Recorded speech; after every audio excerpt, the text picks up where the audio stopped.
रेंगमा बियाब दुलाराय बाथौ गौथुमनि बाथौ थानसालि जयन्तीपुर रंजाली नगर गेवरां सायनासालियाव गलाघाट जिल्ला दुलाराय बाथौ गौथुमनि 80 बोसोरारि जथुमाखौ 2022 इं मायथाइनि 2 आरो 3 एप्रिलनिफ्राय साननैनि मेहेरगोनां हाबाफारिजों लाफानानै खुंफुंनाय गेवलां मेला दिनै गाजा गोमजायै जोबनानै थांबाय।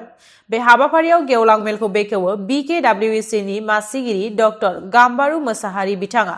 बे मेहेरगोनां गेवलां मेलाव बाहागो लायो दुलाराय बाथौ गौथुमनिफ्राय गाहाय आलासि महरै गाहाय नेहाथारि गणेश दैमारी, थांखिजानाय आलासि महरै बोसोनगिरि दालसिं बसुमतारी बिथाङा, लोगोसे लेङाइ आफादगिरि अमृत गयारी, लोगो नेहाथारि मुलुगमुं बुहुम बसुमतारी, गुवाहाटी जिल्लानि अमल बर'आबो बाहागो लायो।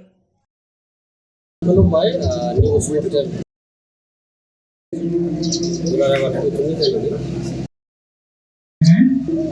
गलाघाट जिल्लानि रेंमा बियाबनि सिङाव थानाय बे साननैनि हाबाफारिजों बोसोरसालि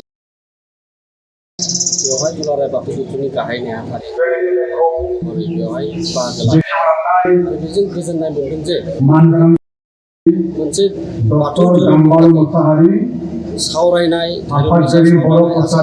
सावरायनाय आरो गलाघाट जिल्लाजों लोगोसे सारा बाथौसाफोरखौ जौगाहोनो थाखाय दिनै बेवहाय सावरायनाय जादों आरो आं गोजोननाय मोनदों जे गलाघाट जिल्लानि बाथौसा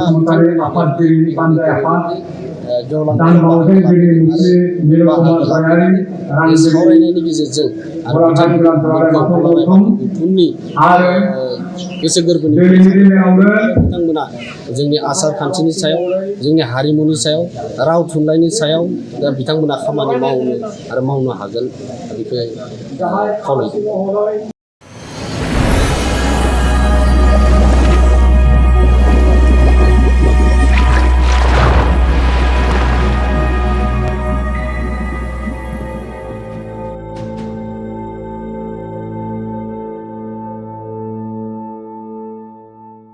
नोंथांमोना सानफ्रोमबोनि खौरांखौ मोननो थाखाय रिलाइभ निउज 24 बड' इउटुब चेनेलखौ साबस्क्राइब खालामनायजों लोगोसे फेसबुक पेजखौ फल' खालामनानै लाइक शेयार खालामनो दाबाव।